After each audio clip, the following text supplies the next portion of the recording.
welcome you to another edition of the New Jack Swing podcast with myself, Stevie Street. I'm Mr. Sheldon Taylor.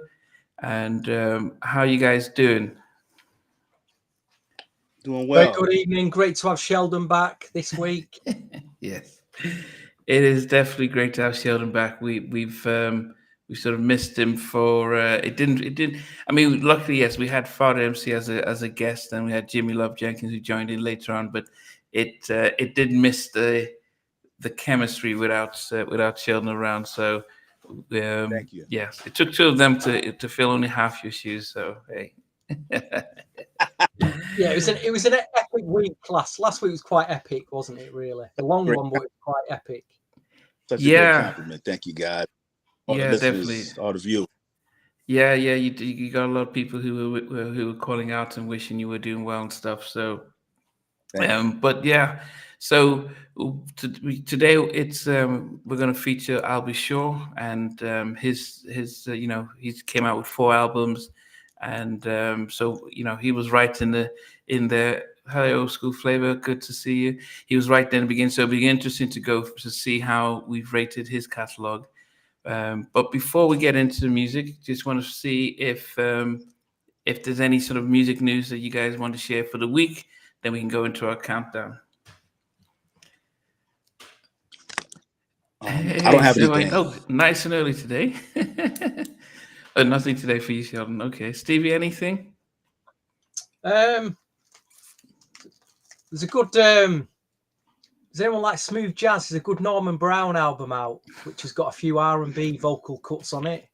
Getting old now. I'm listening to smooth jazz. That says it all. But then again, I like a bit of Madonna as well. There's a new from a live gig she did in LA in 1985.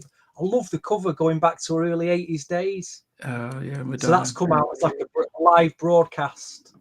So yeah, I picked that one up as well. So yeah, I mean, interested to get into Albie Shaw. As I was saying to you guys a bit earlier, I got 7 or 8 nailed on favourites here, and I was like looking at my honourable mentions, trying to pick a couple, and a one surprising track came up as well. So Okay. not that easy tonight. Because he's done a lot of good stuff on Albie Shaw. Yeah. But anyway, just hey Colin, hey Tanya, good to see you guys this evening. As I said, we're doing our top 10 Albie Shaw features. Hopefully, there's a possibility Albie Shaw might join in. That would be great. But hopefully. But as I said, we're glad that Sheldon's back in with us today. He wasn't around last week. He's much better today, so we're really happy about that. And Mac, welcome. Okay. It's Philona Falls. Welcome. Thanks for you guys for joining in. So, what else to do? So, Albie Shaw. So let's look. Celestial, welcome.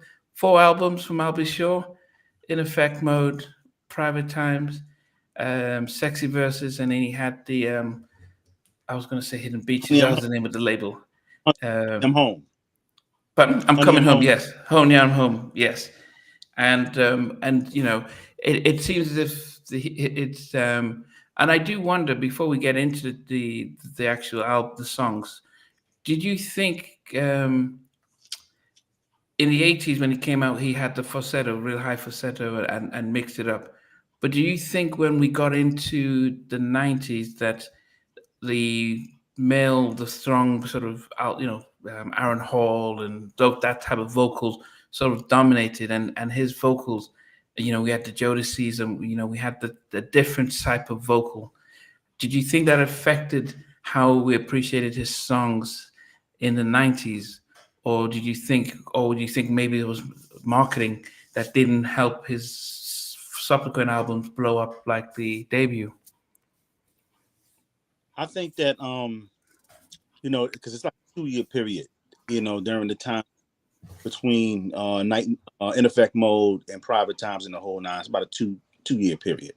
And the thing is, music had changed so quick, because remember, he's at the head of the curve. There aren't any young singers that are out at the time. So by the time he comes out, now you have a whole influx of artists, and like you said, there's different vocal energy that's going on. There's a lot of songs, different lyric as far as content, lyrics and things of that nature. And then you start seeing, influx of rap music coming in, and it's impacting the music. And I just think that he still was impactful on the creativity side, but I just think that he was kind of slightly ahead of the curve, and then everybody caught up, and then there was a shift. And then when you look at also now, groups are becoming popular, over solo artists. And because if I went back and listened to the music, and the content, the signature vibe of his music was always there. It never changed. I think it's just the industry around him, and it could be behind the scenes some business things, because the first two albums were Uptown, and then he ventured off or whatever. Yeah, went to Warner Brothers brought him in house, so he signed directly to Warner Brothers.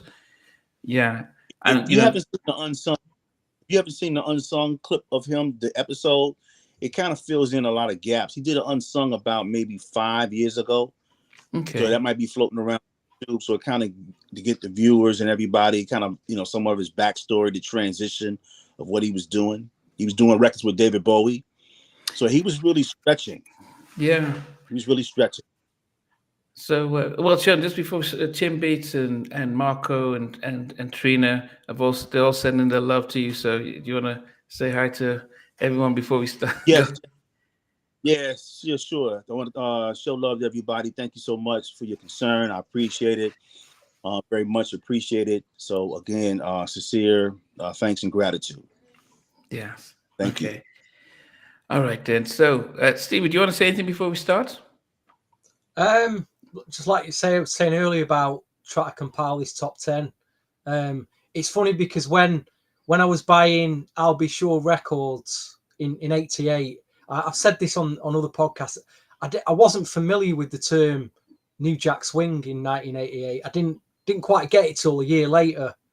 So when I was obviously buying his singles and his debut album, I thought I've never heard, like with the Guy album, I thought I've never heard anything like this before. But I was just absolutely mesmerized by it, Yeah. Absolutely, just like I'm thinking, what is this? What is this? Just incredible debut album, incredible record.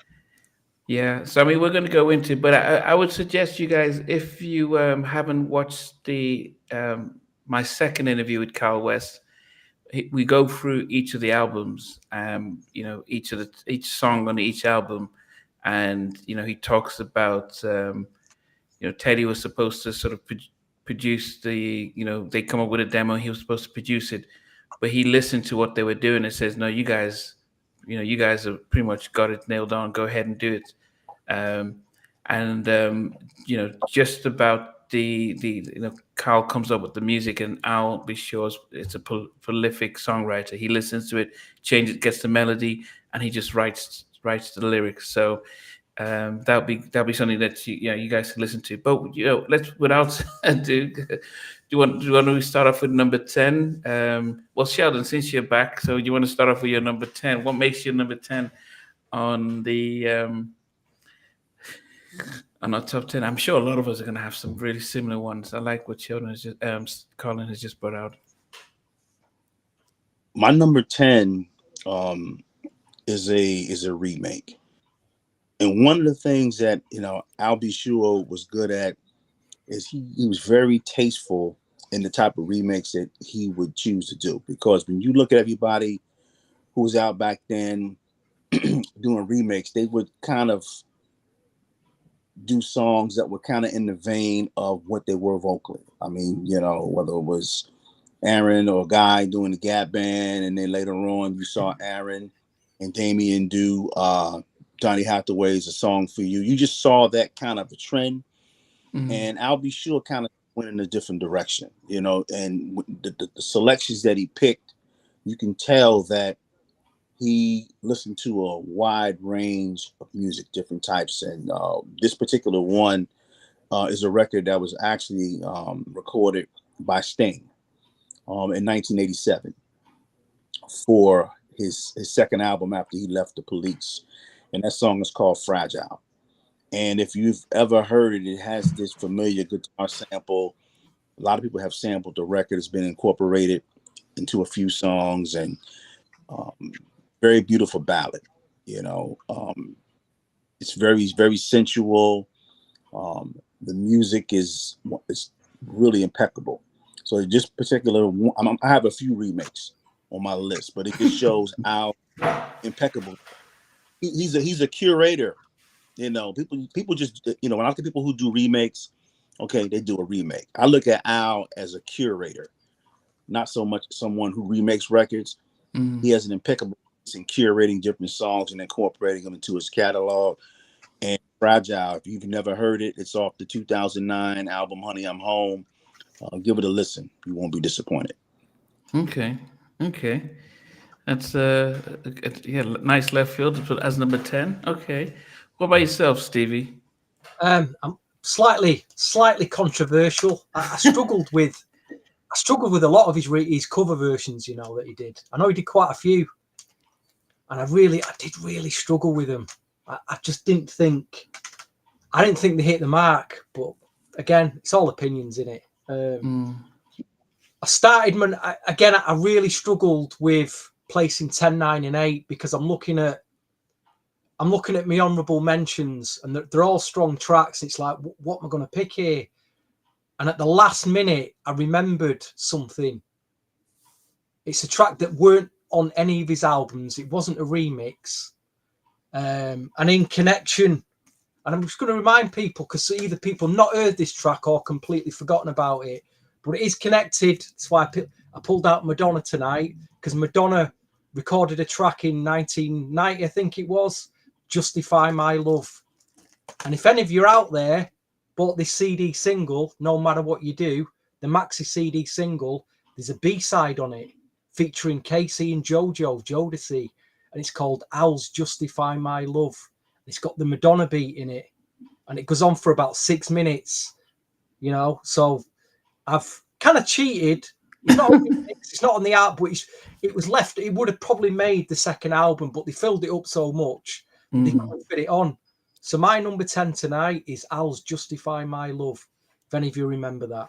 Thanks for bringing that back, because I do have that 12-inch. Thanks for bringing that back, man. I got to go back to it. People have forgotten about that, I think. But I left off a few really other... I'll be honest, I left off no matter what you do is going to be number 10. But I've sneaked that in just ahead of it anyway. That's my number. Interesting start for me. You guys... Okay. He says he's right. I didn't want to let Chin Beats down as well, because he's here for the hidden gems. Okay, so you don't expect any hidden gems from me, but you may get some surprising tracks that I've put on there. My number 10 is from Sexy Verses. And it was a very strange type of track out there.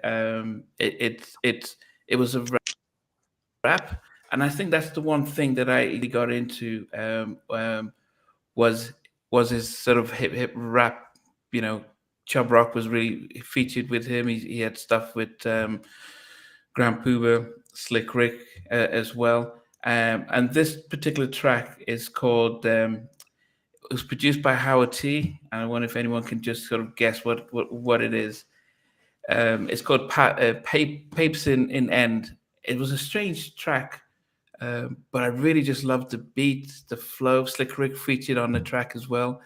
It's just, you know, and actually I remember buying the CD, and at the time not really liking it, just like, because I really like Sexy Verses, the slow jams. But later on, I really got into this particular track and really appreciated Howard T's production, but also the flow and the sort of the story behind it. So that is my number 10, Papers in the End, featuring Greg really the Head and Slick Rick. Pardon? Very, very interesting pick. I'm impressed by that pick, actually. Because if you listen to those tempos on the third album, there's a lot. I felt there's a lot of experiment on them up tempos. Some of them don't quite work, but like you say, there is.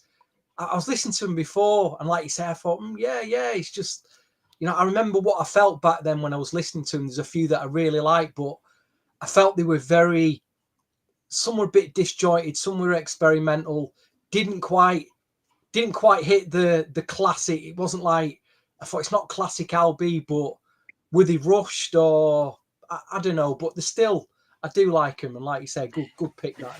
Yeah, I mean, Sexy Vexer was, if I had to pick a favorite album, for a long period of time, that was the album. I just remembered the vibe when that album came out. Really, really appreciated the album. Okay, we're off to number 9. I'm sure. Yeah, Slick Rick was on that. So I mean, Slick. Sheldon, you're number 9. Okay. Again, another remake. My number 9, and this record, I was kind of shocked when he did it, because you never had in that era we had R&B people doing remakes of songs from other categories. So once again, it was a perfect example of him being able to curate different songs and interpret them in his style and in his way. And the song that I have for my number 9 is a record that was written and recorded in 1977 by the rock group The Eagles. And it's a popular song, one of the biggest songs they ever made, called Hotel California. And once again, Al's ability to narrate the song, reinterpret the song, just shows how good he is as a song stylist. And I think it's one of those songs on the album that kind of got, I don't want to say it was underrated, but that album had so many records on it that obviously Misunderstanding was the big record, but that song was a curveball to me, and it just kind of confirmed. It was kind of continuation of the first remake that Al had on his first album, and it kind of just brings to mind what Luther Vandross would do, because Luther Vandross, with every album, he would always incorporate 1 or 2 remakes, or I won't say remakes, I'll say renditions. Yeah. That's a better description of songs that were previously recorded. So great song. Yeah, that was so that, if people might be, that was on Private Times and the whole 9, and yes, really, really good version by Albie Shaw. In fact, you could actually feel as if he was telling you a story. I mean, the song is about a story, but I think he sang it just as if, man, look at what was happening and stuff like that. Subsequently, I've had misgivings about the song itself because of what it could be the meaning behind it. What is the Hotel California and the whole stuff. However, yeah, it's a really good remake, and Al truly delivered it on that track. So I really appreciated that track. Yeah, I couldn't disagree with you both more. Actually, I just thought it was. I skipped it. I just didn't think it was good enough at all. Yeah, okay. The original, didn't think it come anywhere near the Eagles classic. Well, I didn't care for the Eagles. That's the thing. Great attempt, but not for me. Not for me, I'm afraid, guys. Yeah, didn't work at all for me. But my opinion, if you liked it, fair play to you. Yeah, and I guess you'd have to. It's like Chucky Booker says, he didn't like the original Yearning for Your Love by the Gap Band was far better. But then I listened to that, and I listened to what Aaron did, and I prefer Aaron's version. So I guess I wasn't really a big fan of the Eagles or knew the Eagles. So the first time I heard the song was when Al did it, and I realized it was a remake. And there's really one song by the Eagles that I know you will probably love, Namden. You probably heard it. You've heard the song probably by a lot of other artists because it's been covered so much. There's a track called I Can't Tell You Why. Brownstone covered it. Yes. So many people who've covered it. But go back and listen to the Eagles version. I guarantee you'll like that record. Good record, yeah. Great song. Great songs. It's like that was their R&B record, wasn't it, really? Yes. And like you say, black radio and black black artists picked that, like the it's almost like the Simply Red record, Holding Back the Years. Black Radio picked that record up, and so many people have covered it because it's a great song. Yeah. You're right. There's certain songs that was their R&B record. That's like Elton John, Benny and the Jets, and certain songs. Black Radio just jumped all those records because of the vibe. You're right. Yeah. Yeah. Yeah, I mean, as I said, yeah, it's yeah, yeah. I guess for some of us, that was it. Just showed his, his ability, as Sheldon said, about being able to experiment and take and try and make it his own. But Stevie, what makes your number 9? My first edition from the In Effect Mode album, an album that, oh God, I've just played this. I bought the vinyl originally, and I've worn my vinyl out like I've worn my guy vinyl out, and eventually I got a CD copy. But the one I picked at number 9, track number 8, Just a Taste of Loving, which features a vocal from Terry Robinson, in a similar vein to the way Tammy Lucas appeared on the Guy album. A vocal stood out. I just like what she did on that record. I just like the record as a whole. Wasn't a single, but it's just above mid-tempo, swinging mid-tempo. Highly underrated track. Could have been a single for me, but yeah, that's at number 9. Just a Taste of Loving. Okay. Yeah.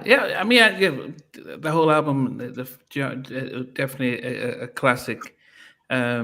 I actually went to his final album that was recording on Hidden Beach, which is Honey, I'm Home. That album, and you know what? I didn't realize at the time that there was no difference. It was him and Cal doing a lot of the production, a lot of the work, and actually had some really good tracks on there. And he actually kind of, he felt like this album could have done better if it had major push. But my number 9 is actually, I think that was the first single that they released. I love it. I really loved the vibe of the track, and I really felt that he was, at the time it was, unfortunately R&B itself at 2009 wasn't really getting the massive airplay that it needed, and probably had an effect on how well that single and the album did. But I think he held his own, and I was really surprised after sort of a more than a 15, 10 of 12, 15 year gap. Yeah, 15-year gap that he really came out with the track on the album. So yes, so that was the only one that he released, but the first one he released on that album. But that's it. I love it. So if you guys haven't listened to his album, Honey, I'm Home on Hidden Beach, and give it a try. Beautiful selection. I know. Yeah. So that was my number 9. I think, yeah, it's a fantastic comeback track. Yeah. I felt like he wanted to do a track for his longtime fans. He got Kyle West back in the studio, and that just reminded us of all all the stuff that he did back then. Which it was a brilliant track. Good choice, Namdi. Sheldon, number 8. My number 8 was another curve, but I liked it immediately when I heard it. And again, it's another ballad, and it just shows Al's reach to where, at the time, Al's probably maybe 21, 22 years old, and for him to reach out and make a record with somebody, an R&B veteran, just that alone was just amazing. Just for him to do that, because he could have, done a record, I don't know, with anybody that might have been in his age range or who was out at the time. But for him to go ahead and go get an female R&B vocalist from a different era, man, and then the song worked. Of course, the song is No Matter What You Do. That's a ballad that I really liked, and I remember hearing it from the first time on the CD. And then when the 12-inch came out, I really jumped on it. So I just liked, once again, I was there's Keith Sweat, there's everybody else, but I was he's in his own lane, very unique. in terms of his approach to music, man. And over the course as we cover these songs, I kind of touch on those moments, those unique qualities that he has as a recording artist. But yeah, number 8, No Matter What You Do, very romantic ballad. I like Great that. record, just brilliant.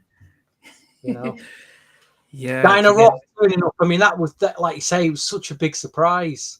I always think with Dinah Ross, she kind of, I don't know, she kind of hides herself away, doesn't she? You know what I mean? And then just appears like that, Yeah. But then again, she'd done so much stuff by then anyway.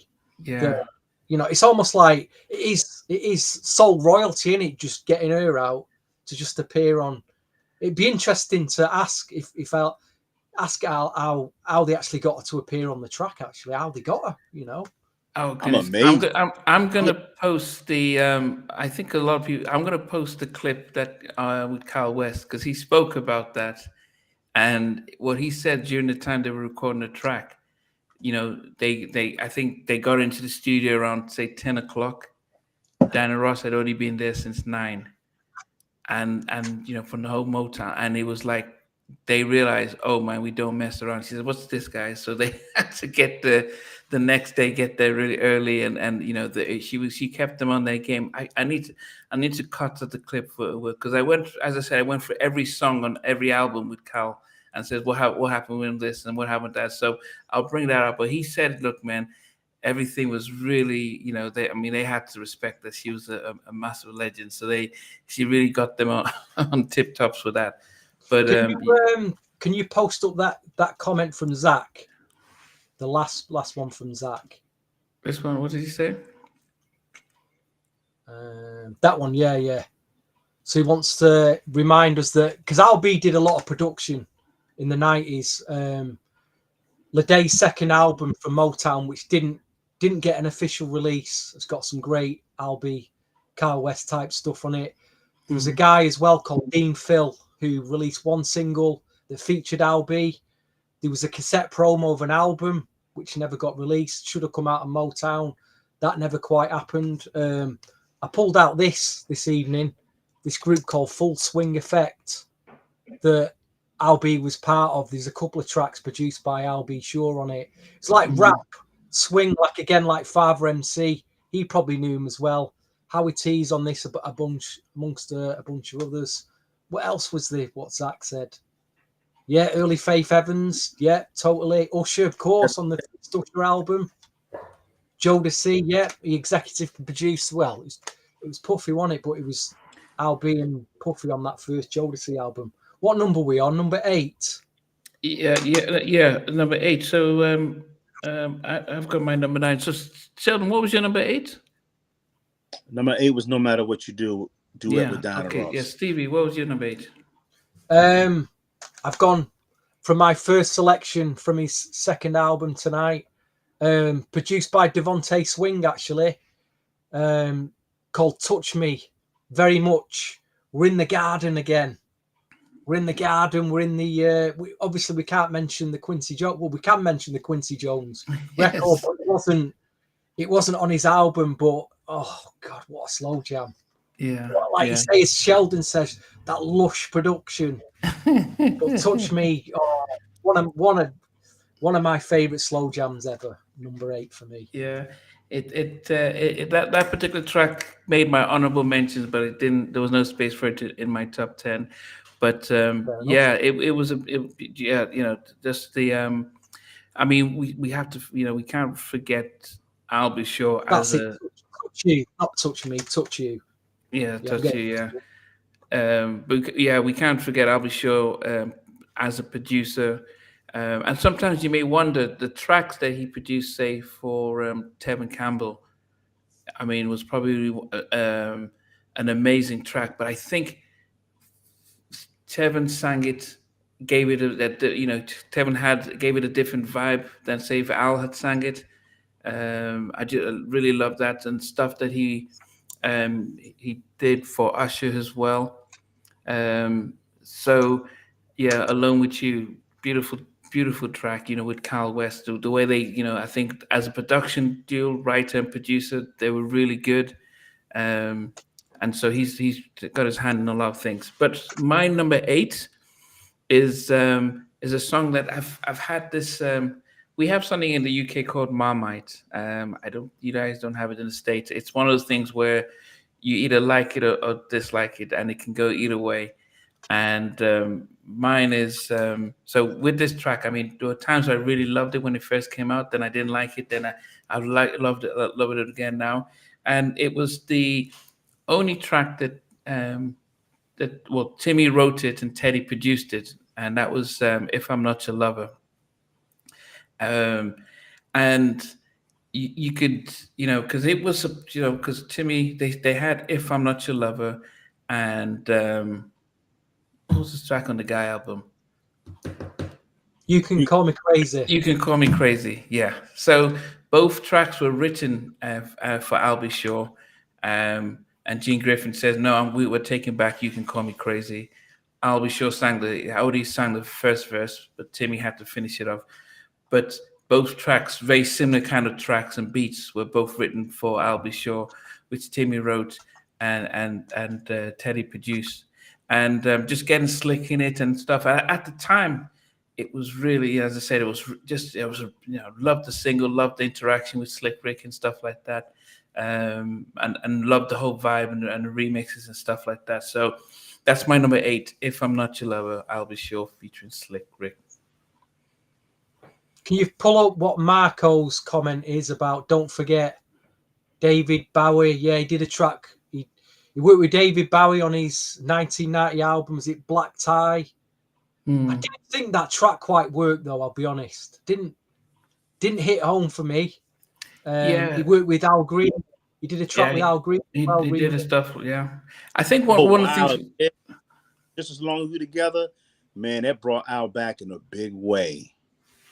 Just As Long As We're Together, yes, brought him back really big. Yeah. Yeah, I mean that's the thing about I'll Be Sure. I think this is what Carl was saying about why the second album didn't blow up as much, was because he was, he became a pop star, where he wasn't just an R&B person, where he was mixing with David Bowie and these guys, and moving into different circles, with Quincy Jones and stuff. So he was he was getting involved with the whole press. He was doing some press prints, some other stuff. And so what Carl was saying is that Al was just so busy that it was just, they recorded the music and promoting it and just really focused on that. He became so big and pulled in different directions. So, that's sometimes the price of fame, when you blow up so big like that. And, his image, he was sellable. And then finally, Benny Medina leaving didn't really help, because he was the real mastermind behind pushing these albums at Warner Brothers and head of Black Music. And by the time he left, they kind of closed Black Music and Warner Brothers, and that really affected a lot of them. So there was a lot that was his disadvantage. But anyway, number 7, Sheldon. My number 7, you touched on it earlier, is the release from his Honey, I'm Home album that came out in 2009. I love it, Poppy.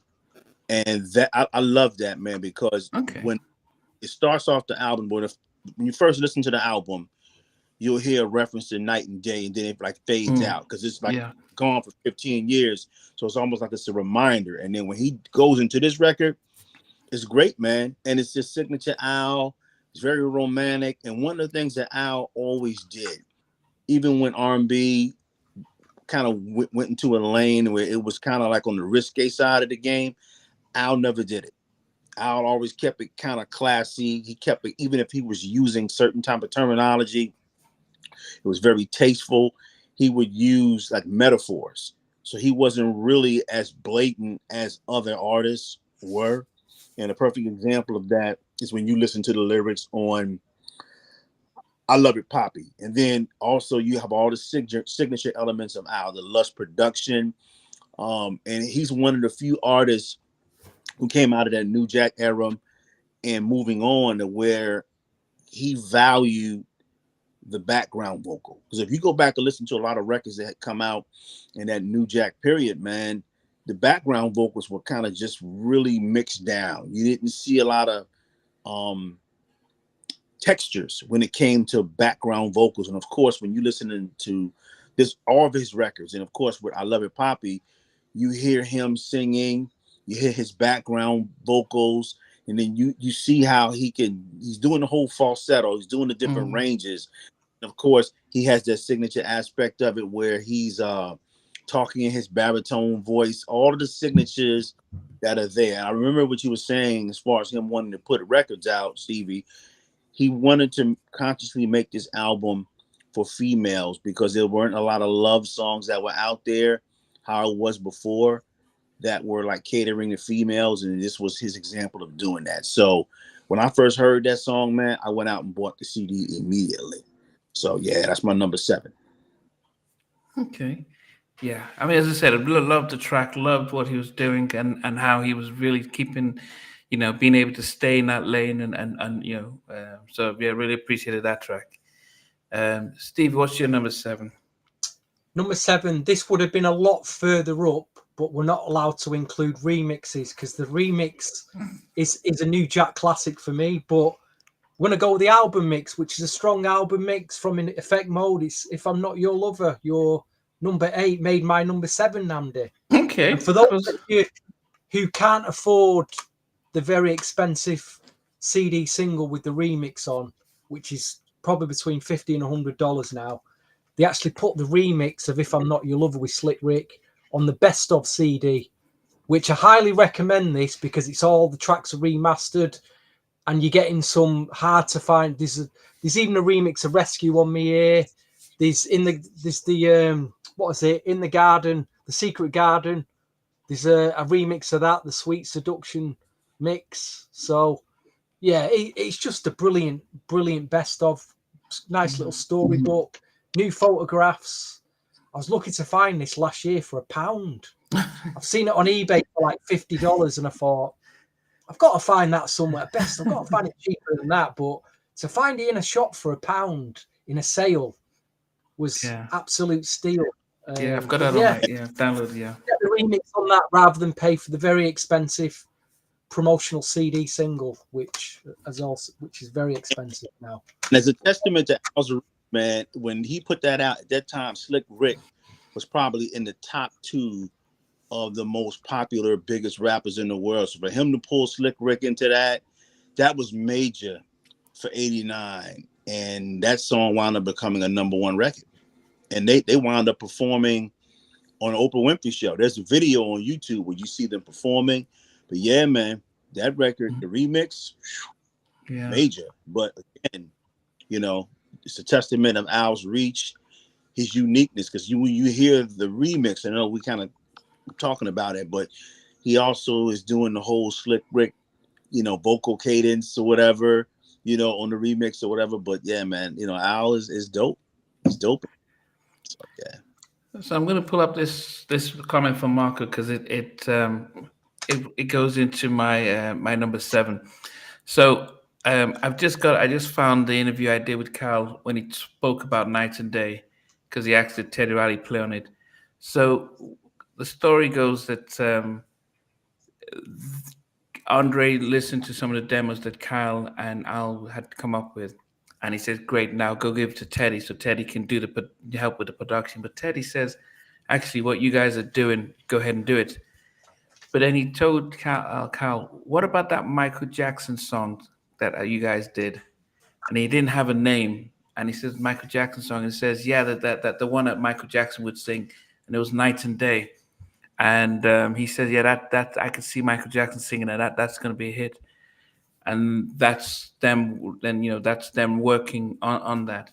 So Teddy didn't. Cal said, "Look, Teddy just said you guys can do it yourself." So he didn't work on it because he was working on Make It Last Forever. So they were there when he was doing that.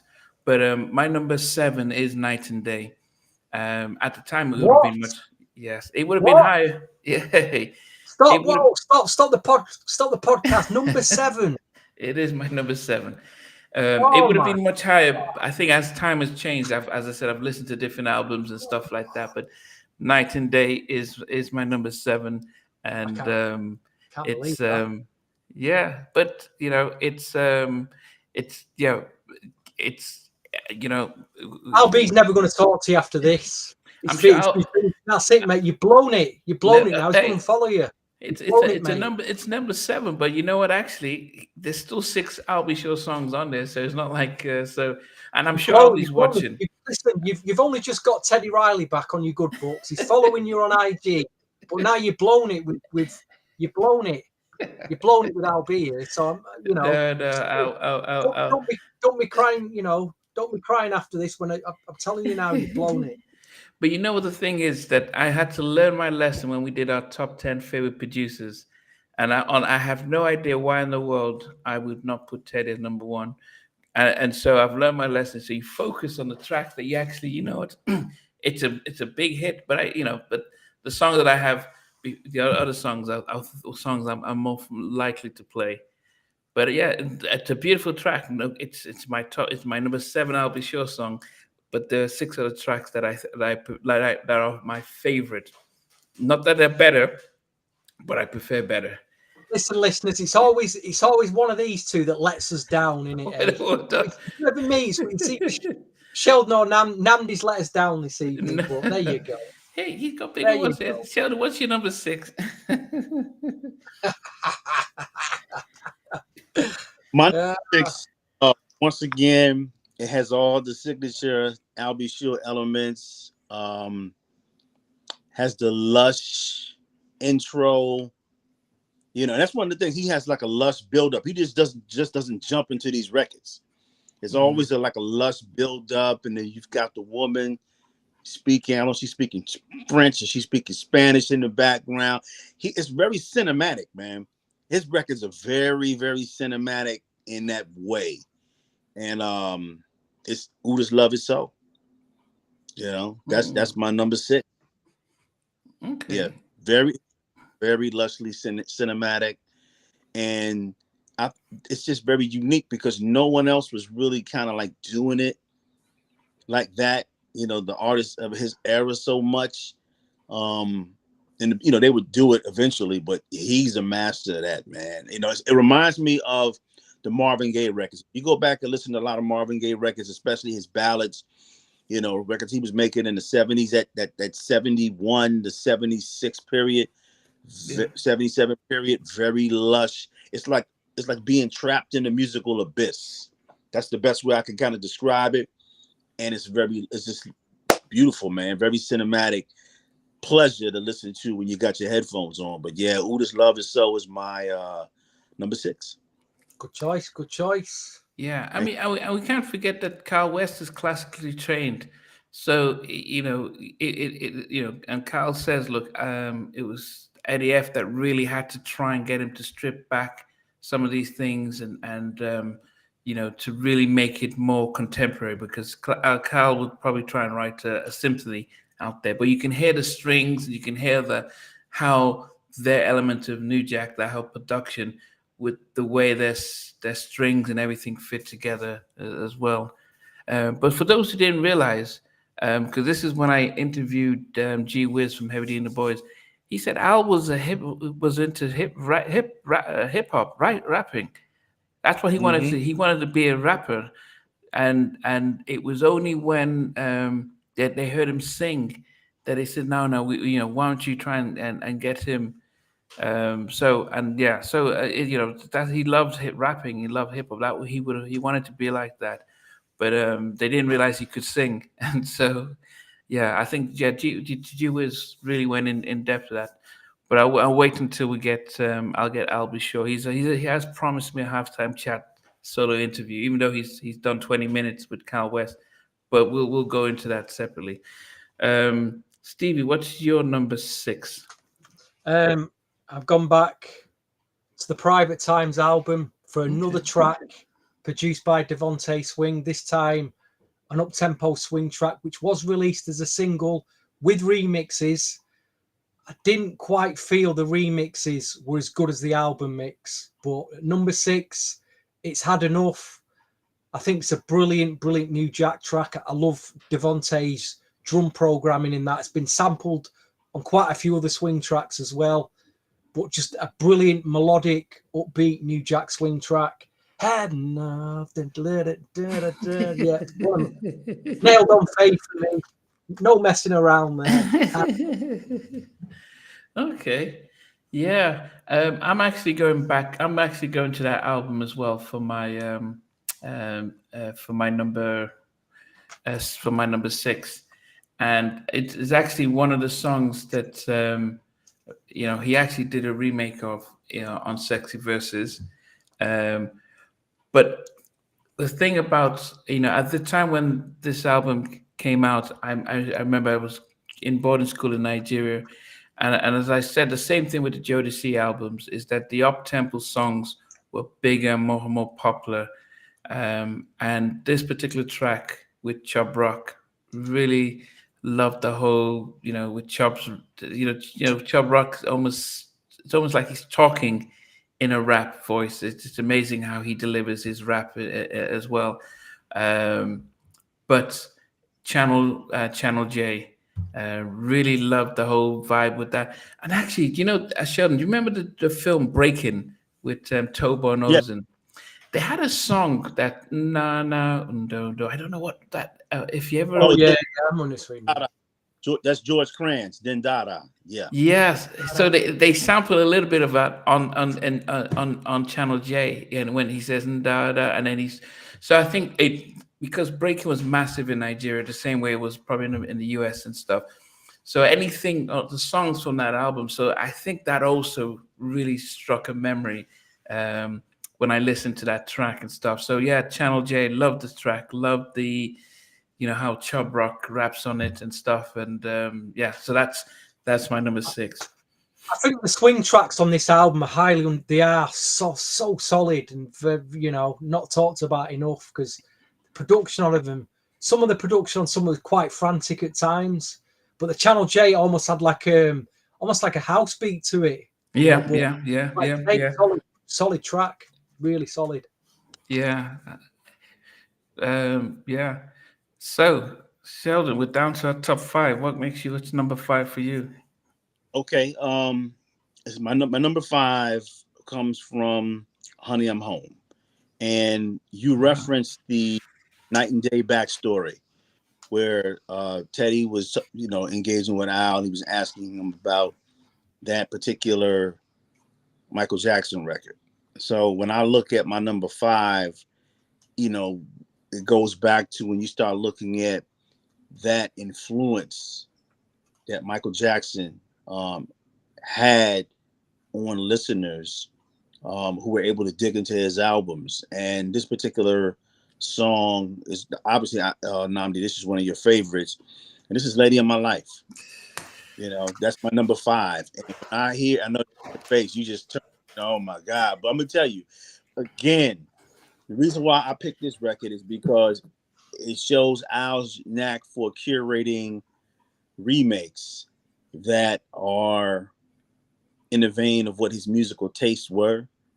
And of course, when you got certain records, the mentality is, the rule of thumb is you never touch certain records. Yeah. You're not head, but I'll just say that his version of it was pretty good. I enjoyed it a lot because it wasn't a stretch, because it was, he's singing it in his tenor falsetto voice, so I enjoyed it. That's my number five. So for those who don't know, my all-time favorite song ever is Michael Jackson's "The Lady of My Life." And so because I know that's my favorite song, every time I have a guest, I always ask them what's their favorite song to see if anyone. And so when I've heard remakes of them, it's almost like this is just not serious. I must admit, Al's version is the best remake I've heard of it. Neo has tried it, Maxwell has tried it. There've been other. Even Troop just came out with a version of it, and Al's version on that album is the best I've heard. But because that's such special song for me. It doesn't allow me to really get into it. I listen to it and say, oh, the best version, but it's hard for me, just because to me that's just a magical song. I would prefer people doing "You Put a Move My Heart," which was written by Rod Temperton and produced by Quincy Jones, in the same vein of "Late in My Life." I think I prefer that song because it wasn't. They were recreating a song in a different way, and it has the elements of it, but it's just So that's Wild Shot. But it's come just on, guys. Let's get real here. Let's time to get real here. To get anywhere close to the MJ version, because what you say, it's an incredibly special record. It was sung in a very special way. You've got to be a singer as good as or better than Michael to even get close to that. If you're going to remake that track, and I'm sorry, the remakes I've heard so far don't even come anywhere near. Don't come. It's nice. It's to try, brave, but you're not coming close to that. Yeah, and I think it's not the vocals. I think it's the emotions that Michael brought into that song that is so special. And that's why it's always hard for me as much as I appreciate when everyone tries it, it's just I can always hear Michael's and I just know how special it is. But I would say, as I said, of all the versions I've heard, Al has come the closest. But I don't know. Yeah, so he's come the closest, and so. But yeah, as I said, that's my all-time favorite song. So I'm always the bar is high for me. But the thing about it is the same. But your argument, and I'm gonna play devil's advocate, is just like when you guys version of "Yearning for Your Love" versus the Gap Band's version. To me, nothing tops that. I agree. I don't disagree with you on that. Nothing tops that, and I understand what you're saying, because it's not just when you look at what Michael's doing, obviously his delivery, and then of course the music that's in the background is very subtle, it's very stripped down, but you hear the keyboards and you hear everything else is going on with the record. And of course when you hear the Lady in My Life, Al's version's updated version, if you're a big fan of that record, it's like, okay, all right, he's doing it, but at the same time, nothing. And it could be a situation to where when someone does certain remakes or whatever, it's like certain records may be looked at as off limits. Yeah, so yeah. I understand. So my opinion is because of his emotion and his again in his lane. He's very subtle, very romantic. The song has the lushedness, so it's kind of in the vein of his approach to remix. I'm sorry, reinterpretations, remakes. Yeah. So yeah, but I understand. I got you. I understand. Stevie, what about you? What's your number 6? Number 6. No, number 5 it is. Yeah, number 5. Sorry. Going back to the In Effect Mode album for another upbeat swing track, Off on Your Own Girl makes number 6. Great single. Did he perform at the Apollo? Or was that Rescue Me? Yeah, he did it, perform at Apollo. Love the video at the time. But love the remixes. Yeah, just incredibly catchy sing along. Off on Your Own Girl. You've got to have that in your top 10, surely. You've got to have that. But what do I know? I've no idea with these two tonight. They're going all over the place. So. Well, that's what's great about our top 10s. They're so unpredictable. This is what it always creates for a good debate on a Sunday night. And this is why viewers, this is why you turn up. Turn up every week, So you mentioned about Ella Cool J and Boyz II Men, Hey Love. And they sampled the track, and what Boyz II Men did was great, but they weren't singing the actual song. And so it was I could appreciate that version. I could appreciate what they did because it wasn't them singing the song, but it was just them just singing the melody. And actually, Boyz II Men were really good, but it took 4 of them to pull it off. My number 5, going back to In Effect Mode, and it is Do You Want to Rescue Me? Crazy. Yeah, this is Al at his peak. girls chasing him everywhere, and he's with his denim singing and dancing and stuff. But yeah, it's the whole the whole vibe of the track and the production, and Carl and Eddie and Al just experimenting and being able to do their own thing. So yeah, Rescue Me is my number 5. Brilliant track. Yeah. Okay, Sheldon, what's number 4? There's a girl standing there, but made just for me. Da, da, da, da. Go on, Sheldon. My number 4 is If I'm Not Your Lover. Okay, well, that's quite high up. That's number 4. Yeah, I just, listening to In Effect Mode, it was, I loved, it was a departure from the ballads, nice, kind of like mid-tempo-ish. But yeah, that's my number 4, If I'm Not Your Lover. Okay. Stevie, Matt, please, number 4. Oh, dearie me, you guys tonight. What's your number 4? What's he doing? Anyway, what are we on? I'm on my number 4, yeah? Number 4, yes. Not that quickly. Again, another track from this album, which everybody should have. If you're viewing tonight, you should all have a copy of this in your collection, whether it's digitally, whether it's on vinyl, whether it's on CD. I don't care. You need this album in your life. Rescue Me is at my number 4, Namdi. Okay. Again, brilliant, just a brilliant swing track. Loved Carl West production on it. A lot of the sounds that were in, some of you may remember the Cheyenne track that Kyle West did in the same year. But it's used very similar, like keyboard chord sounds in that, as well as Rescue Me. But yeah, that's my number 4. I do wonder if Stevie's going to venture outside the 2 albums because we've got In Effect and Private Time. So I wonder if he's going to very difficult tonight. As you can see, myself and Sheldon have covered up. We're covering all 4 albums, but my number 4 is probably one of my actually my best song of Sexy Verses, and I think you could hear Kyle West sort of classical trained cinematic type of stuff, because Kyle West talks about when it's almost like a movie, like he comes up with the song, Al does the writing, and a lot of us were wondering, was this song meant to be on the Strictly Business soundtrack? But of course it was sort of in a way written about the fictional character of Strictly Business, which was Halle Berry, Natalie.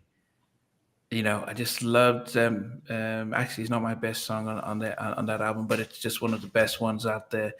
The whole video was shot in sort of like a desert in black and white, but the whole, you could hear Kyle West using every sort of instrument, like the like an orchestra to produce the whole thing, the drums and stuff.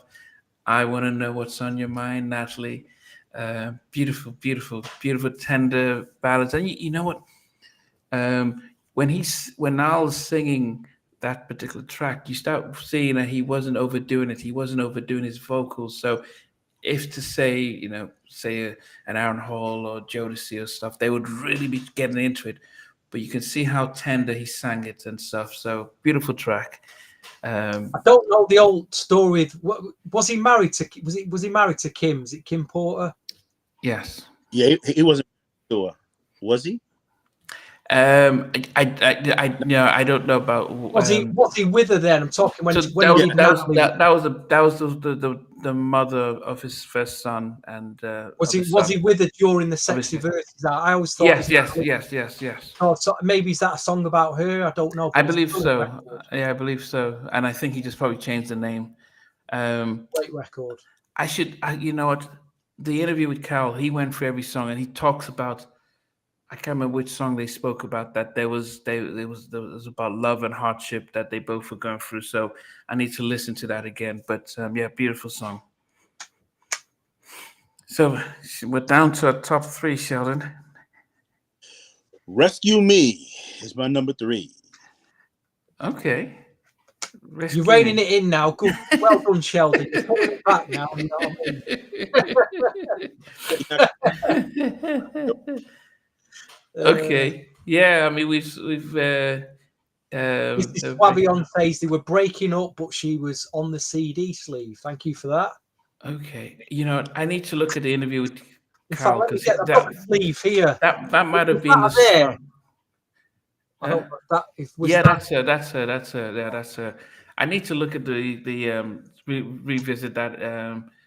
Um, yeah, yeah, that's her. What a Yeah, lovely photograph that is. yeah, beautiful. Yeah. So I need to listen to the interview with Carl because he mentioned about he wrote one song from Heartbreak. So I need to know which song it was. But okay. Um, number three, Sheldon. What was your number three? Oh, you Rescue said Me. Rescue Me. Rescue Me. Okay. Okay. What about you, Stevie? What's your number three? I've gone back to this album again. What have we gone back to? This That's the only album again. you've been bringing up. And on this track, there's a rare credit from Teddy Riley, who plays on guitar on this track. But I've gone for the very haunting. I think over the years this has grown and grown and grown on me. It could be my number one, but it isn't. But it's Naturally Mine. Just an killer record. Can't describe it, how it makes me feel when I listen to it. You're naturally mine. But yeah, it's beat the swing tracks off for me. This. Man, Why was it never a single? Could it have been a single? I don't know. That album is almost like a hits album, man. You know. Okay. And it's made very high up in my chart, so it's got to be. Yeah. Okay. So I mean, I'm surprised. Is it that you Teddy Riley on guitar? What was Teddy Riley doing playing guitar on that record? Let me see. What I'm for those of you who have not heard the I'm posting this here. This is the interview with Kyle West, and we went through the entire album. What he said is that so now I remember now because he said it was when I asked him about that track, and he says that they couldn't get the guitar sound, and Teddy they because he was supposed to support them on the whole album, so he came and played the guitar part for them because they were working. If you suffer from insomnia tonight after this and you can't get to sleep, click on that link and you've got a long interview there. Yeah, with Kyle West, and he goes through all four albums, song by song. The ones he did, not the ones he didn't do. Like he would just say, "Yeah, no, Devante produced that one." But yeah, or you could just dig out all your I'll Be Sure CDs and play them back to back. Yeah, yes, yeah. Because I tell you what, there's a lot of ballads on there that will get you to sleep. Believe me. So my number three is that's a tough one. I've just switched it around. What? But can't do that, Namdi. What I'm talking about switched it on when I was working on it. My the podcast. Look, cheating, mate. It's a major red card. That you do that. Come say the guys who normally have a joint number 5 or joint number 1, like 2 number 3s or something like that. So I've never done that. You guys come like, I've got 2 number 10s here. It's like I've never seen people like you did it today. Like he had the Madonna one and he quickly switched in another one. Like so, yeah. I don't. I just have like 10 tracks. And Sheldon will say, I couldn't separate them. Like, what do you couldn't separate them? It's 1 to 10, 2 different songs. But anyway, number 3. After all this better be good, Namdi. This better be a good one now. Number 3 was there was a time that this was my favorite I'll Be Sure song for a while. I just loved how it started. Eddie F, Novell, the whole vibe of this. It was big. It was big when I was in Nigeria. And that was Misunderstanding. It was just a massive up-tempo track that I actually, for a long time, that was my favorite I'll Be Sure song. And even now I listen to it, it still brings back memories and the whole vibe. And you wanted to show, look, man, I can dance, I can vibe. And so yeah, Misunderstanding was definitely It's definitely my number 3.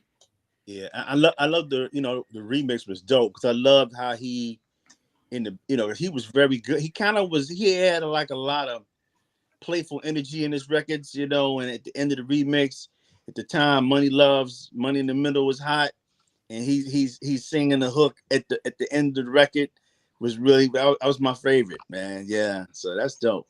Yep. Yeah. The Money Love mix is actually, they put the Money Love mix on this CD. So this CD is great value for money. You're getting 6 tracks, you're getting 4 mixes of No Matter What You Do, no 3. Then you're getting 2 mixes of that B-side track, and you're getting the Money Love mix as well of Misunderstanding. But I think my favorite remix of Misunderstanding, I think it was tagged the Eddie F. House. Was it House mix? It's a completely different. And it just bumped along, but I thought it was a great mix. But overall, it's a great track. But yeah, what are we up to? Number 2. Yes, number 2. I've actually picked something.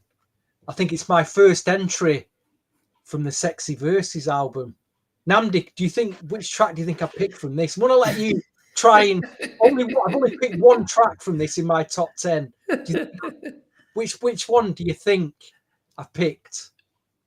I'll give you a shot at it. If you don't get it, I'll give Sheldon the shot. Well, knowing you probably it could be Papes in the End because and I hope it's not the remake of Channel J, which was but yeah. We're at number 2, Nandi. We're not number 8 now. We're at number 2. So think of the standout tracks from this album. I would think it's either Natalie, Right Now, or Playing Games. Well, you're in the. So it's Right Now. Mentioned it, but I'm not. Is it Right Now? That's the one, mate. That is the one. That's got the cookies and the cream. That is the killer. That is the killer track. It's one of his. It's just one of his best ballads ever. Yeah. Even the instrumental on the CD single is I weren't too. The remix is okay, but the album mix and the instrument. Oh my god. Oh. Yeah. But yeah, not nailed on number 2. It is the title cut. No, it isn't the title. Right here. Yeah. Love the video as well. Yes. We're down to the top 2. So my number 2 is his well, I think this was his first single, and the one I introduced us to him, and off on Own Girl. That was my number 2. It's I mean that was just. I mean, I think he comes on looking like he had the look. As I said, he had the denim jacket and top. Yeah, the whole outfit, and goodness, I remember the video was we were going crazy just watching the video and stuff. His falsetto, then he goes with his bass in there, and that was what introduced us to Al B. Shaw. Loved the track, and it's still very classic New Jack stuff. And the fact that Teddy just didn't, it was just Al and Carl West that did that production with the help of Eddie F and Teddy, like saying, yeah, you got it right, or load of drums, but they did that whole stuff, and that's just an amazing thing. Off on Your Own Girl. Yes. So we're down to number 1. So before we get to number 1, On Your Own Girl was your number 2. Number 2. What's your, Sheldon? Mine. Oh, did you not get to know your number 2? No, he's going to do it now. My number 2 is Off on Your Own. Great record. Off on Your Own is super dope. Again, I love the lyrics to the record. I love the music. It's just that In Effect Mode album is like a greatest hits album. Hits album. When you just, man, it's just so many different things I can say about it. But Off on Your Own was just dope. And it was once again a good breakup from the ballads that were on the record. Man, it was dope, man. Dope album. So Off on Your Own, yeah. Yes, you're right. Actually, it was Night and Day, which was the first thing that came out, not Off on Your Own. But yeah, yeah. Um, okay. So we've got to our number two. So before we get to number one, Sheldon, you want to count down your number 10 to 1, and Yeah, then any yeah, honorable mentions first, and then, yeah. or Let's you do can the just count down. Yeah, I know Night and Day was the first single, but Off on Your Own it was just a breakup from the ballads. It was ballad. Okay, so my honorable mention, let's do those first. Right Now, Just a Taste of Loving, Naturally Mine, and then I got 4 tracks from the Honey I'm Home album with Life, Only You, dedicate my all to you. And then I've got the Killing Me Softly, Roberta Flack remake. And then, of course, I'm going to throw you a curve because I love the Noche y Dia Spanish remix of Night and Day. So those are my, now, going back to my. Just for the moment there, didn't you, Sheldon? Just for the moment. Did you mention Just for the Moment? No, I didn't get in that. your honorable mentions? No, I didn't get that one. I don't remember that one. Okay. Is that from Sexy Verses? Yeah. I gotta check that. Okay. And then of course number 10 is Fragile. Number 9 is Hotel California. Number 8 is No Matter What You Do, featuring Diana Ross. Number 7 is I Love It Poppy. Number 6 is Ooh This Love Is Soul. Number 5 is Lady of My Life. Number 4 is If I'm Not Your Lover. Number 3 is Rescue Me. Number 2 is Off on Your Own. And my number 1 is the thing that sets it off, Night and Day. Night and Day, that's his signature record, and I'm just, when it came out, it was just amazing. It had been out at the time. I was living in Hawaii, and Hawaii they didn't do a lot of R&B music at the time. They were doing like maybe Pebbles, but they wasn't really going deep on the R&B side, man. And I remember, I'm dating myself. I wrote a letter to an ex-girlfriend of mine. Hey, what music is out? Because at the time when I left, the Jam and Lewis sound was super hot. Prince was super hot. And she wrote me a letter. It was like Mamacita, Groove Me, Night and Day. I never heard any of these records. This is early. And when I finally heard it, I was like, man, and I think R&B, shout out to Keith Sweat. But R&B, as far as that next generation R&B singer, R&B, I mean, he epitomizes that. Keith Sweat is a little older, so obviously the sound. Oh, that's a shame. He's just popped out as he's telling us about his sound of the music is different. Okay, but the music is kind of like in the vein of like classic R&B that had come out a couple of years prior. But Al coming in, Al just epitomized that new era of an R&B singer, totally different from what El DeBarge was doing or Howard Hewitt. And Night and Day was just dope, man. So that's my number 1. Okay. Yeah, good, really good show. I mean, hard to go wrong in any of them. Stevie, what's and honorable mentions in your top 10? Honorable mentions was the I Love It track, Papi I from the 4th album. Just a great track. Natalie made an honorable mentions. Could have made between 10 and 8, but didn't for me. Just for the moment, go back everybody and check that track out from the Private Times album. Very melodic, mid-tempo track. So Special from Private Times. He's back. Yeah. So Special, which again sounded like Secret Garden. No Matter What You Do was originally at number 10, just popped out. And then actually remembered the track he did. We've not mentioned this, that he did for New York Undercover. He did a track called Erase the Days, Come Back Home. Honorable mention. Not an absolute killer, but a strong mid-90s soundtrack cut, which you should go back and check out. Number 10, I had Al's Justify My Love. Number 9, I had Just a Taste of Loving. Number 8, I had Touch Me. Number 7, If I'm Not Your Lover. Number 6, Had Enough. Number 5, Off on Your Own Girl. Number 4, Rescue Me. Number 3, Naturally Mine. number 2 right here, and my number 1 is, if I go back to late 87, going into 1988, I was 13 going on 14 years old. They were the years that I discovered soul music. Previously, I was listening to like pop music, like Michael Jackson and Madonna, and early electro, because my cousin used to get a lot of electro albums. So I used to steal them, go around his house, steal them, and bring them home and play on my vinyl player. And from electro, I ended up getting into Madonna, and it just, 80s pop with a groove. Didn't really understand that it had a black music influence. I was too young to understand that, until I listened to a guy on the radio one night who did a specialist soul show and was playing all the new releases at the time. And for those of you from the UK tonight, you remember 88 for me was just, it's one of my favorite years for music. You're hearing Misha Paris, My One Temptation.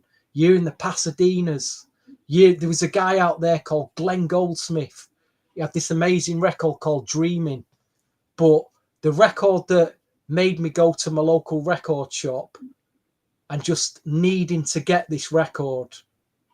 And I remember like it was yesterday, I'm stood in the record shop and I looked up on the rack and there it is. It's a white cover and it's a 12-inch single. At 14 years of age, I did not know what a 12-inch single was. I didn't understand the concept. I just knew that there was LPs. I didn't even know what a CD was then. But it was LPs and 7-inch singles. That was it. But I didn't know what a 12. And I've got this record in my hand, and I flip it, and it says extended mix. I thought, wow, this is that record I've heard on the radio. There's like a long. I didn't know what an extended mix was. But I thought, for £2.99, I'm taking this record home with me. And I remember playing this 12-inch record, and it just went on for like 7 minutes. And I was just like in heaven. And you know which record I'm talking about? It's the record that Namdi put at number 7 for some unbeknown reason. Sheldon got it right tonight. Sheldon got it right. But it's a record that goes in. It's in black music immortality. That record will last forever. And it always will be a classic. But it's night and day. Not even up for debate. It's not even up for debate tonight. That's his best record, folks. That's the best record he's ever done. And he will dine out on that record for the rest of his life. There it is. Because, well,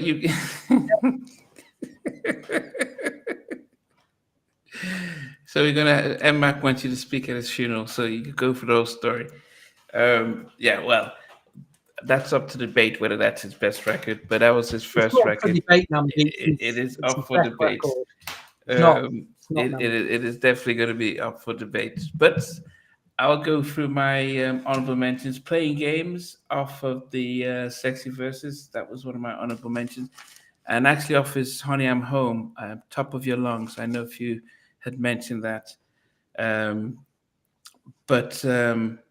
Yeah, I mean, as I said, the In Effect Mode in itself is one of those classic albums, especially when we think back about that 98, where they just put in 8-10 songs, and they really were careful as to what they put together. And so I could have picked a lot more songs from In Effect Mode, but I wanted to really spread it out across his catalog to really represent. You dug deep tonight. You have a fair play. You dug deep. You know what I mean? Dug deep, Namdi. And the strange thing is that a lot of the tracks that we're mentioning are not necessarily the singles, and I think that just shows there's an appreciation.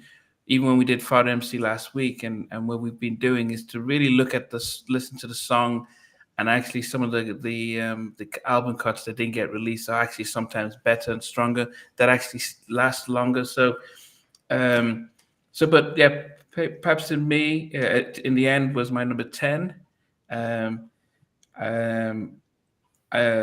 Love It was my number 9, and that was from his Honey, I'm Home. If I'm Not Your Lover was my number 8. Night and Day it was my number 7. Channel J was my number 6. Rescue Me Infamous. was number 5. Natalie was my number 4. Um, I had Misunderstanding at number 3. Off on Your Own at number 2. And a song that Sheldon says was an honorable mention, which I failed to understand. That I think is probably one of his best songs ever, and especially when he sings it live.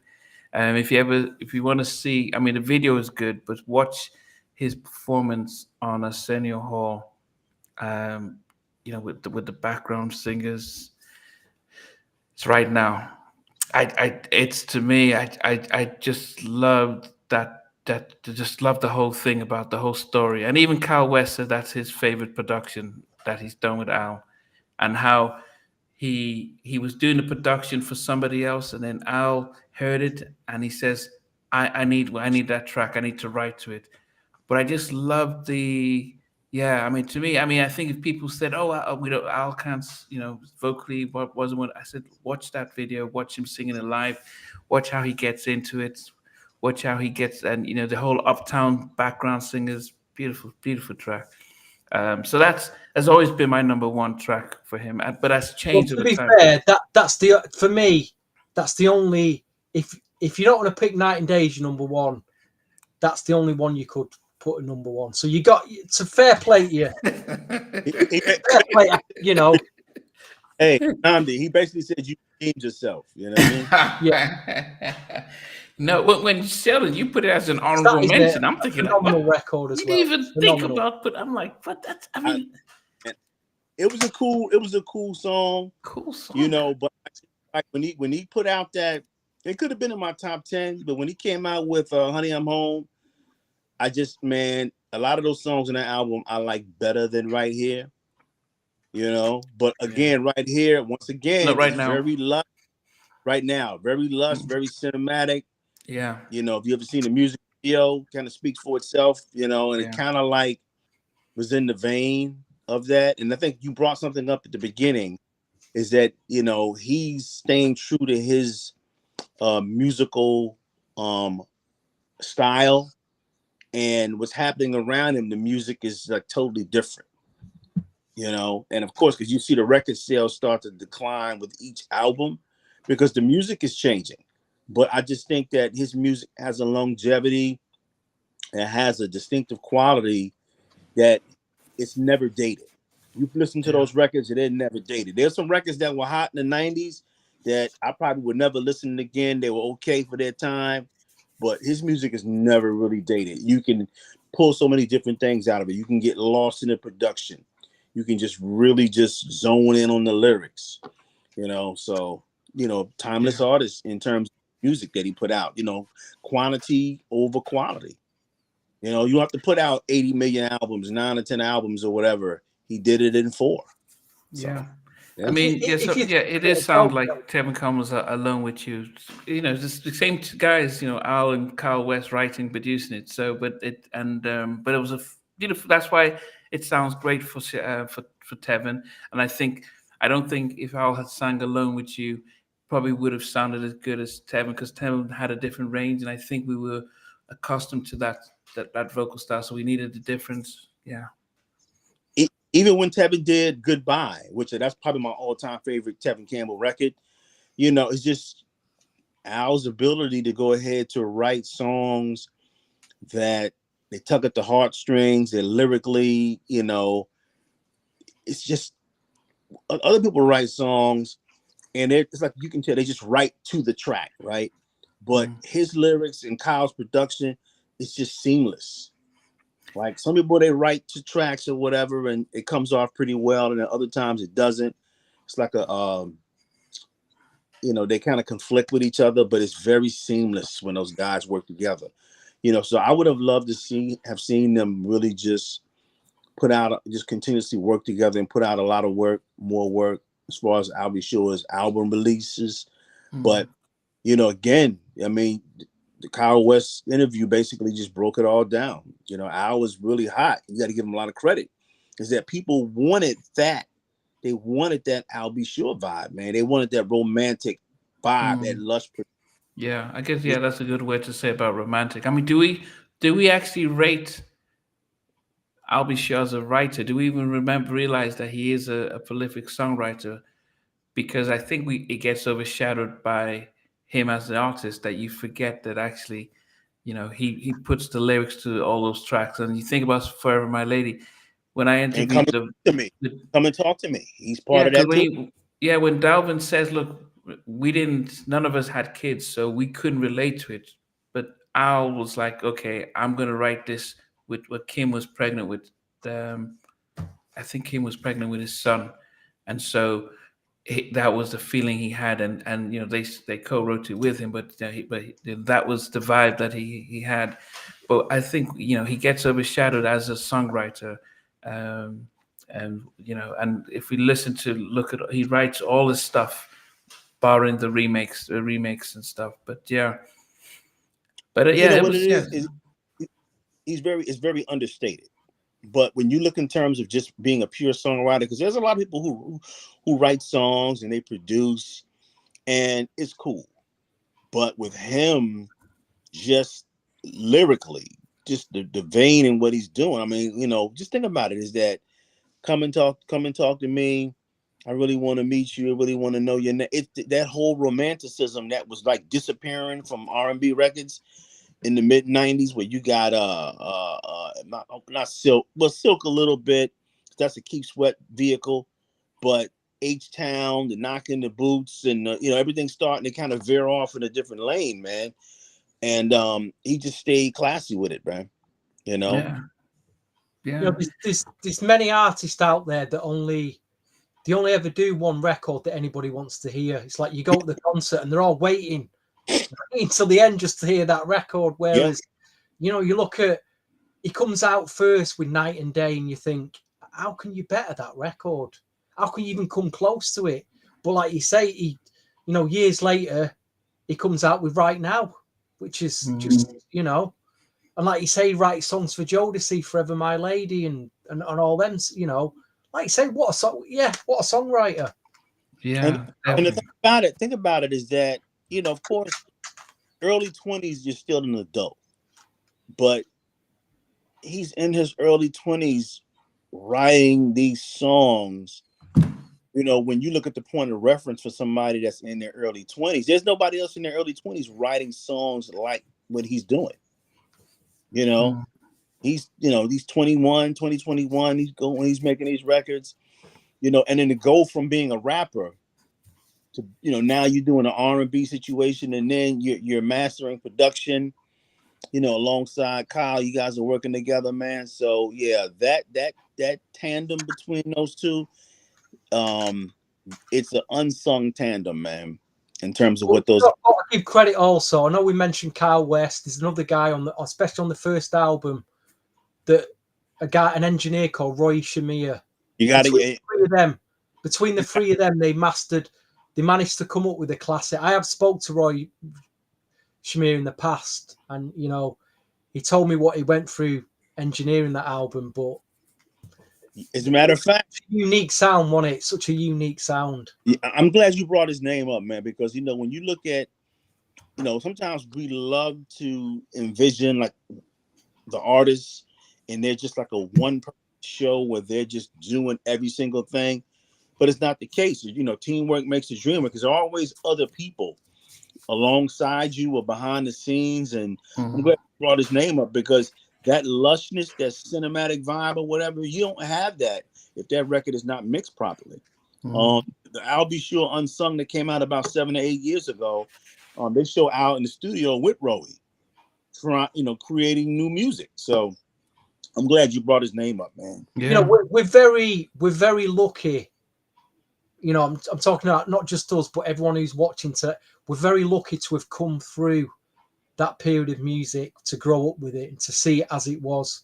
There's a lot of young Y2K generation now do listen to R&B that are, to the credit, they're looking for 90s music, and they probably yet to discover Albie, I think, but when they do, they're in for something special. But we grew up with this, and we're very lucky to go through that period. Imagine Imagine being 14, 15 now into music. You're going to struggle. It's just not, God, I came through this period. Yeah. Yeah, definitely. Very lucky. I think after now there was never, from a writing perspective, from a lyrical perspective, because everybody says, okay, yeah, I write songs, but the songs may not be great. They may be good, but they're not great, or they may be fair, but not good. But when you look at his batting average in terms of just writing R&B songs, man, just it's so high. And then you don't have anybody else after him. There's some talented people that are coming after him doing what they do, but I don't see another person like lyrically that's coming along writing song lyrics is Neo. You go back and you listen to the Neo, you go back and you just kind of examine the Neo catalog and just kind of break down the lyrics. And his lyrics are very cinematic. It's just not, like a lot of people's lyrics, they're camouflaged by their vocals. They may have the vocal runs and all the stylistic things that come out of their mouths, when they sing, but the lyrics standing alone, I don't think anybody else comes out until you have a Neo. When you go back and listen to certain records, you could just Neo is like poetic, but there's a lot of romance in his lyrics, not sex, but romance that's directly coming out of that I'll Be Sure zone. Got a lot of people coming in between, but yet nobody's doing it like I'll Be Sure in terms of his approach to writing romantic songs. And he's relying on the whole aspect of it. It's just not the visual, the sexy image that he has. He's relying on the total package, man. He's got the look, but in the studio, man, it's very cinematic. He's playing with his vocals. He's recording his background vocals. He's singing against his backgrounds. He's doing the different vocal tones. Sometimes you hit a baritone, you hit a falsetto, you hit a tenor. That guy, man, is a very special artist, man. Very special. Imagine, right, if this had been his one and only album, we wouldn't have complained. We would have said, I wish there was another out, but you couldn't complain. Just having that alone would have just been happy with that. But he gave us 4 albums of stuff. Lucky, so lucky. And you got to realize, coming out of '88 with so many great albums, to really, have that album stand alone. Because again, we're talking about Make It Last Forever, which comes out, November, December of '87. But going into '88, you got, Don't Be Cruel. You got Heartbreak. Man, for and it's easy if you put out an album during that time. Because think about it, there are other albums coming out in '88, but it's easy for an album to get like lost in the shuffle. In effect mode, it never did. If any of you have ever seen the BBC science fiction program, Doctor Who had this thing for American. He had this thing called the TARDIS. It looked like a British, even though it was blue, it looked like a British phone box. Them classic phone boxes. Yes. From the outside it looked small, but you go inside, it was huge. But anyway, I wish I had a TARDIS now, so I could go back to 1988. Just for a day. Imagine that for a holiday. I don't want to go to Greece for a holiday or Spain. I want to go in a TARDIS to one of my favourite years for a holiday for 2 weeks. Imagine I could do that. Go back tonight for a holiday. That'd be my holiday. I've talked to people, and I got a buddy of mine. He used to always say it, even in going into 89, 90, 91. He was like, man, I'd love to go back to 88. 88 special. If there's any AI robots watching this tonight, because there's probably a few AI robots watching this, invent a TARDIS, please, so I can go back to 1988. So what will happen is people would say it's not feasible right now to go back in time. However, every Sunday afternoon in America, Sunday evening here in Europe, they are able to go back into time and celebrate and reminisce on these good albums and good songs. And This Yeah. is your I TARDIS tonight. did that. He was like, "That is his way to hey, shut up. We need to move on." I like No, but this is how it's always been, because a lot, this is all about celebrating and really appreciating the music, but really going back into that time, like what was it like when the albums came out and stuff like that. So this is what we're doing and stuff. um but Who have we got next week, Namdi? What's happening next week? So yeah, next week we're doing our top 10 tracks from Troop. Yes. So Yes. they did more than Mamacita and Spread My Wings and A little secret listening. Attitude. It took me a lot of persuasion to get Namdi to do this one. It took me a lot of persuasion. But he'll But be ready, I promise you. I want to give him some homework in the week. I want to give these guys some homework, a lot of listening to do. We'll have a cracking show next week. But we're going to be joined live with John from Troop, and he's going to be with us throughout the whole show. So as we are going through his, Troop's top 10, John's going to be here. So you guys, John, and I have to say, John's been one of since I started Halftime Chat, he's always been supportive. He knows the interviews, and that's how we connected. He's been on twice, but this time he's going to be with us throughout the whole show as we go through Troop. Colin is saying Chucky Booker one of the weeks. Yeah. The thing is with we could mix the Chucky Booker with some of his productions, but yeah, we'll do Troop. Okay, so today is my 51st birthday, so this is let's wish happy birthday, sir. Yes, The realist talk. Happy birthday! Going strong. birthday. Yeah, appreciate that you're here with us on your birthday. But yeah, as I mentioned, John will be here next week with us, and then we're gonna plan thereafter what happens next. But yeah, please do your homework. Yeah, they've got some nice ballads, Troop.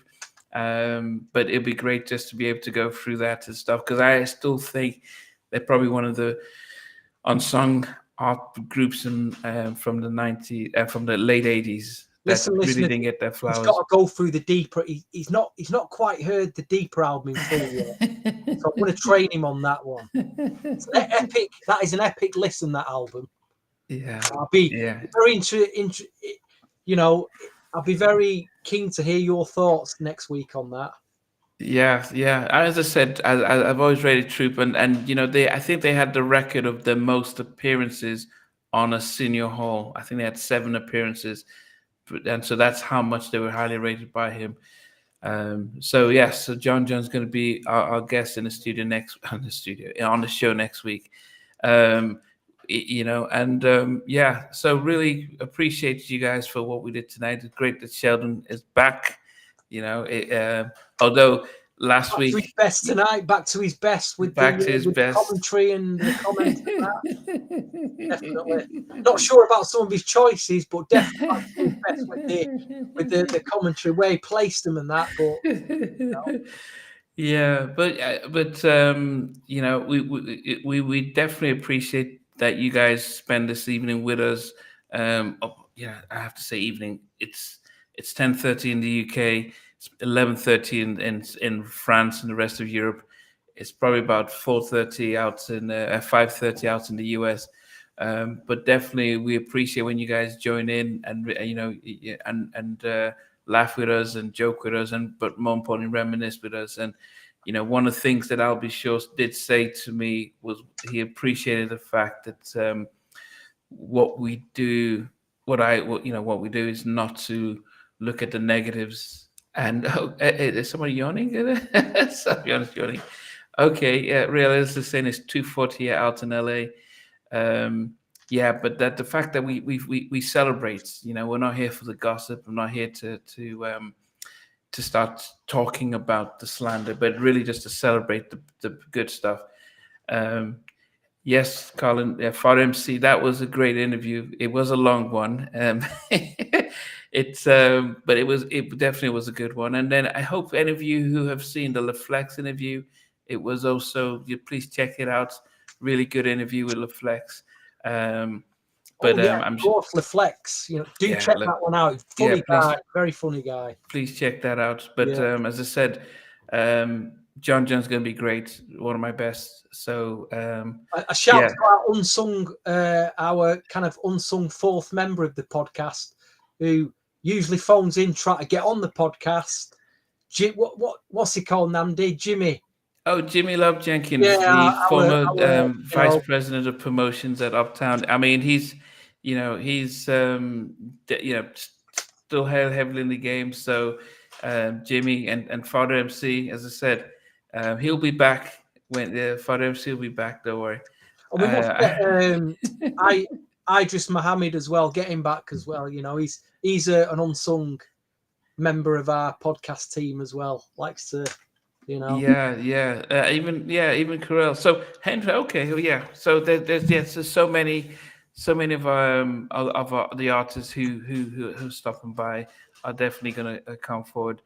Love the humor, and at the end of the Father MC interview, actually, Sheldon, you did miss it. I mean, Father and Jimmy going head to head, and Father saying that Jimmy is cooking food with alcohol, and Jimmy's telling Father that, look, man, you were just you're running up the credit cards of the promotions team, and then they trusted you with that and stuff. Yeah, and Mac, Tony. Yeah, I mean, yeah, we've still got a lot. I mean, we still got add it to the list. That we still, definitely. yeah, we'll add that to the list because we still got yes. You know what was funny, and this was for those who didn't watch. Jimmy Jenkins was on live, and then he started cooking. That's what I was like. I cooking up as a dish, Nambi. It was his fingers all at one point. You know what? What's the funniest thing is, and somebody pointed this out, is that halftime, when they just it's kind of like, they forget to call me now and then, just like, halftime, and so that's always a fun part when that happens. It's easy name to remember. Stuff, but Jimmy's gonna be back. Don't worry about that, because we're gonna continue our Uptown celebration. Guarantee that We're gonna continue our Uptown celebration. So Jimmy's gonna be back, but also check out the Eddie F interview. It's strange because it wasn't an Eddie F interview, but he started to talk about some stuff about Uptown and some of the stuff he was doing. So 3.5 hours as well. So check that out. Next week, Troop, and then we'll probably show who's going to come after Troop and stuff. But we always appreciate you guys. Who have you got on halftime chat? What starts? Is it starting tomorrow? Oh goodness. It's, I don't like saying one of my favorite interviews, but Bob Robinson Jr. from Tim and Bob starts tomorrow. So that is definitely going to be one not to miss. Bob Robinson from Tim and Bob. He goes. He talks about how they went down to Atlanta. Dallas Austin signs them. All the tracks they work on, from Tamir to Case to Joe to Boyz II Men. He talks about the whole, when Boyz II Men said Dallas, they had a friction with Dallas. He talks about what happened there. He goes into a lot of stuff and his whole journey, and meeting Teddy, Jimmy, and Terry. So if as I said, I don't like having favorites, but as I said, that to me, he was just a nice, humble guy, just going through these stories. So that's going to be a big one. So yeah, check that out. Really, let's talk. If you don't mind, just emailing me, that would just be and then we can talk about that. But yes, I'm sure I'll get Dallas Austin soon. I'll ask Bob from Tim and Bob. Yeah, but that's Bob from Tim and Bob. you know, if you think about their catalog and all the hits and especially amazing backgrounds. Bobby V talks about Bobby V.